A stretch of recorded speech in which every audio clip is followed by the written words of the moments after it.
Today I'm going to show you 7 tricks you can do with your Elgato Wave mic that will totally transform your stream, and I have a hunch you're currently not doing some of these things. Before we get started, quick PSA that if you're purchasing Windows through Microsoft, you're overpaying. Fortunately for you, my friends at urcdkey.com, who are sponsoring today's video, allow you to activate Windows at a fraction of the cost. And if you use code TATV at checkout, you get an additional 23% off your purchase, making Windows 10 Pro just 15 bucks. You can see here I even purchased a copy for myself, and to activate, just search activation on your Windows, paste in the key, and just like that, you've got a lifetime authentic version of Windows. If you want to grab it yourself, I'll link to the deal in the video description below. So to state the obvious, today's video, like most of my videos, are being recorded on the Elgato Wave 3, and as many of you watching probably already know, what separates this USB mic from the rest of the world is Wavelink, which is the software that comes included with the microphone. I always tell people, you're not buying a microphone that happens to come with software, you are buying the software, and it happens to come with a dang good microphone. And if you are totally new to the Wave microphone, I'll link to a video that I did a little while back. It's a full review of the microphone, but today we are here for the good stuff. So let's get right into it. Tip number 1 is to make sure clip guard is enabled. This is honestly one of the most underrated features of this microphone. Having it on means you can yell as loud as you want, get as close to the mic as you want, and you don't have to worry about blowing out someone's ears or your audio peaking, all that stuff. Here's an audio sample with and without clip guard enabled. If I turn off this feature called clip guard, you can see everything's going red. The audio probably sounds like garbage. If you are a streamer who's always yelling and you've got a temper problem, clip guard is for you, because you can see that as I turn it back on, I'm yelling at the same tone, whatever you want to call it. I'm just getting so mad trying to record this. You can see that you gotta have clip guard, man. Tip number 2 is to create a toggle button for your monitor mix, and you can do that using the Elgato Stream Deck. Now, more than likely, all of you who are using this mic will have all of your computer's audio running through Wavelink. So let's say you want to work to some music, but you don't really want to wear your headphones. So you have to open up the Wavelink app and then change the output from your headphones to whatever speaker is plugged into your computer, or in my case, one of my monitors, which has built-in speakers. With Stream Deck, you can literally just drop a toggle button onto the main profile of your Stream Deck, and then you are going to have an easy to access button that will quickly toggle between the two outputs. A feature I would love for Elgato to implement is to allow non-Stream Deck users to have the ability to create some type of hotkey on your keyboard, or like a combination that will just automatically toggle the output so that you don't have to keep opening the Wavelink app. Speaking of Stream Deck, these next 3 tips require either the Stream Deck or the Stream Deck app, and if you don't already own one, these hacks I'm about to show you might be the thing that push you over the edge to buy one. With that said, tip number 3 is to create scene-specific audio levels. You will often find that when it comes to things like background music for your stream,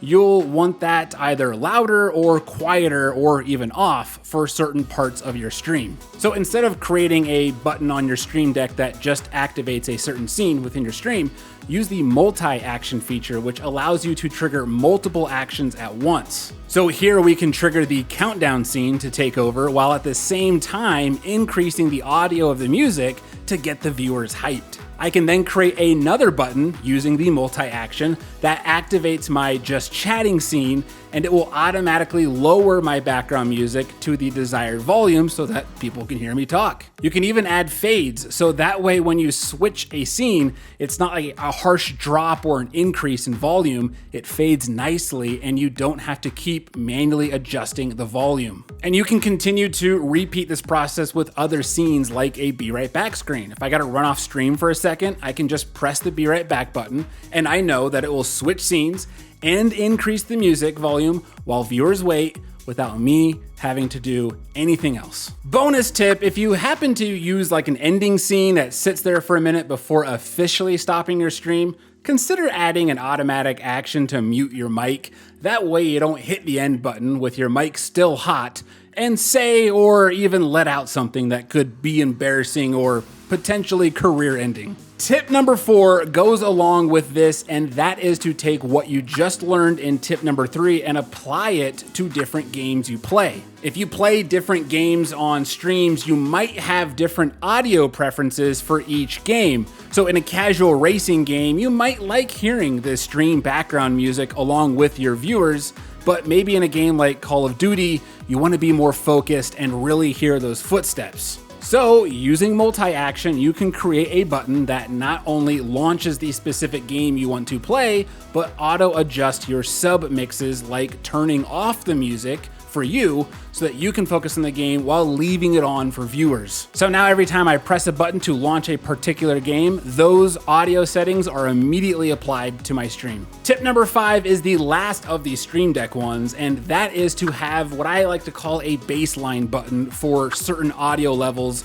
like your background music. You can see by looking at my layout that I have 4 buttons related to my stream music. The 2 on the right allow me to manually increase or decrease the volume, and the 2 on the left allow me to quickly turn off or set it back to level 30 in the press of a button. So let's say I get some awesome play on the game I'm playing and I crank up the music, I'm hyped up, I'm celebrating with the chat.